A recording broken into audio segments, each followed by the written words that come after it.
বর্তমানে ঢাকা বরিশাল নৌপথের আলোচিত নাম এমবি কীর্তনখোলা ১০ লঞ্চ, যা ঘটেছিল এক নাটকীয় ঘটনা। গত ৫ই জুন ঈদ স্পেশাল ট্রিপে রাত ১১টার দিকে সদরঘাট থেকে বরিশালের উদ্দেশ্যে রওনা দেয় এমবি কীর্তনখোলা ১০, কিন্তু পথেই ঘটে বিপত্তি। পোস্তকলা ব্রিজ অতিক্রম করার আগেই ভেঙে যায় লঞ্চটির একটি প্রোপেলার। যেহেতু লঞ্চে দুটি প্রোপেলার থাকে, একটি প্রোপেলার ভেঙে যায় এবং ফলে ঝুঁকিপূর্ণভাবে মাত্র এক ইঞ্জিনে চালানো হয় বিশাল বড় এই নৌযানকে। বিশ্বস্ত সূত্রে বিষয়টি জানার পরও দ্রুত পদক্ষেপ নেন পরিবহন পরিদর্শক। লঞ্চের মাস্টার ও ড্রাইভারের সঙ্গে যোগাযোগ করেও ঘটনার সত্যতা নিশ্চিত হন তিনি। এরপরে নির্দেশ আসে যাত্রা বাতিল করে লঞ্চটি যেন ফিরে আসে সদরঘাটে, কিন্তু মাস্টার সেই নির্দেশ অমান্য করে চালিয়ে যেতে থাকেন বরিশালের দিকে। এমনকি পরে মোবাইলও বন্ধ পাওয়া যায় তাদের।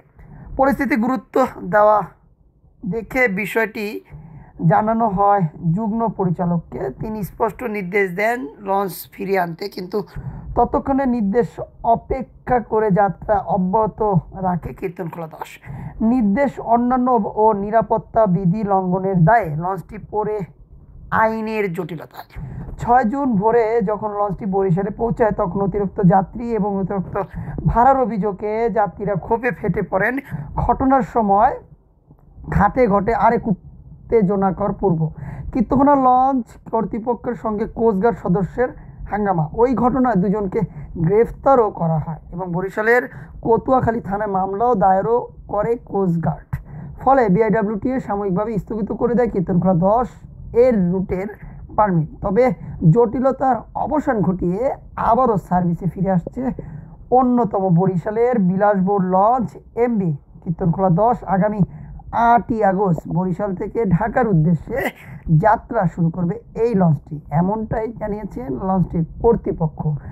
দীর্ঘদিন পর আবারও নিয়মিত শিডিউলে যাত্রী পরিবহন করবে বহরের একমাত্র এমবি কীর্তনখোলা ১০ লঞ্চ। এই ভিডিওটি কেমন লেগেছে এবং তথ্যটি কেমন দিয়েছি, যদি ভালো লেগে থাকে অবশ্যই লাইক, কমেন্ট, শেয়ার দিয়ে আমার পাশে থাকবেন। সবাই ভালো থাকবেন। আসসালামু আলাইকুম, ফি আমানিল্লাহ।